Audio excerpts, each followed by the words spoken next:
বাংলাদেশের ইতিহাসে বাংলাদেশের মানুষের ভোটের কালির দাগ মুছে দেওয়ার আগে মাননীয় প্রধানমন্ত্রী তার দেওয়া কথা রেখেছেন। উনি বলেছিলেন ক্ষমতায় গেলে 10,000 টাকা পর্যন্ত কৃষি ঋণ মওকুফ করবেন। আমরা প্রায় 11 লক্ষ কৃষকের 1,500 কোটি টাকা পর্যন্ত 10,000 পর্যন্ত যাদের ঋণ ছিল তাদের কৃষি ঋণ মওকুফ করেছি প্রথম ক্যাবিনেট মিটিংয়ে।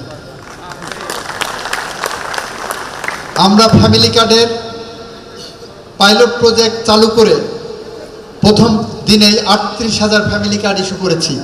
পর্যায়ক্রমিকভাবে আমরা 4 কোটি ফ্যামিলি কার্ড ইস্যু করব বাংলাদেশের প্রতিটি ফ্যামিলির জন্য। আমরা ইতিমধ্যে কৃষি কার্ডের উদ্বোধন করেছি, যার উদ্বোধনের অন্যতম অংশীদার ছিল শৈলকুপার মানুষ। হানাহানি রক্তপাত এটা থাকবেই, রাজনৈতিক বিরোধ এটা আদর্শিকভাবে থাকবেই।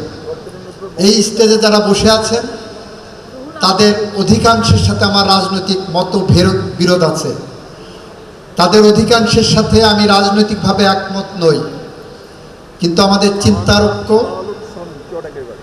আমাদের ভাবনা, সবার ভাবনা কিন্তু এই অঞ্চলের মানুষের উন্নয়ন নিয়ে। এখানেই আমাদের রাজনৈতিক চিন্তার ঐক্য আছে। এই উন্নয়নের ঐক্যকে ধারণ করেই আমরা একে অন্যের সাথে হাত মিলিয়ে এগিয়ে যাব।